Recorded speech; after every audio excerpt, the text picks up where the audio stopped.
KFC വായ്പാ തട്ടിപ്പ് കേസിൽ PV അൻവറിന് ED നോട്ടീസ്. ബുധനാഴ്ച കൊച്ചി ഓഫീസിൽ ഹാജരാകാനാണ് നിർദ്ദേശം. കേസുമായി ബന്ധപ്പെട്ട് നേരത്തെ അൻവറിന്റെ വീട്ടിൽ ED പരിശോധന നടത്തിയിരുന്നു. നിതിൻ സേവ്യറാണ് വിവരങ്ങൾ നൽകാനുള്ളത്. നിതിൻ, ഈ കേസിൽ ആദ്യമായിട്ടാണോ അൻവറിന് നോട്ടീസ് നൽകുന്നത്? നേരത്തെ ED അദ്ദേഹത്തെ ചോദ്യം ചെയ്തിരുന്നോ?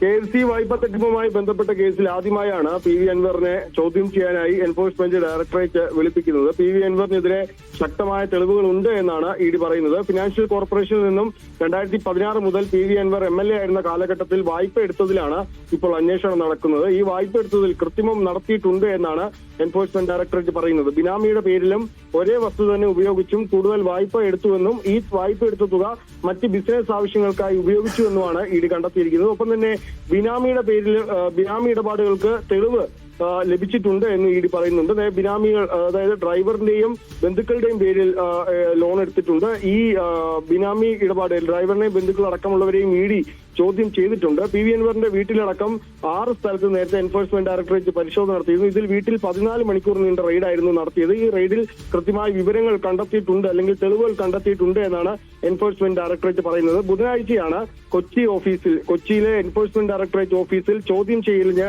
ഹാജരാകാനായി ഈ എൻഫോഴ്സ്മെന്റ് ഡയറക്ടറേറ്റ് PV അൻവറിനോട് നോട്ടീസ് അയച്ചിരിക്കുന്നത്. 2016 മുതൽ 2021 വരെയുള്ള കാലഘട്ടത്തിൽ 5 വർഷത്തിനിടയ്ക്ക് 50 കോടി രൂപയുടെ സാമ്പത്തിക വർധനവ് അൻവറിന് ഉണ്ടായി എന്നും എൻഫോഴ്സ്മെന്റ് ഡയറക്ടറേറ്റ് കണ്ടെത്തിയിട്ടുണ്ട്. ഇതുമായി ബന്ധപ്പെട്ട് കള്ളപ്പണം അടക്കമുള്ള കാര്യങ്ങൾ എൻഫോഴ്സ്മെന്റ് ഡയറക്ടറേറ്റ് അന്വേഷിക്കുന്നുണ്ട്. ഈ ഫിനാൻഷ്യൽ കോർപ്പറേഷനിൽ നിന്നും വായ്പ എടുത്തതുമായി ബന്ധപ്പെട്ട കേസിലാണ് ഇപ്പോൾ KFC വായ്പാ തട്ടിപ്പിലാണ് PV അൻവറിന് ഇപ്പോൾ ED നോട്ടീസ് നൽകിയിരിക്കുന്നത്.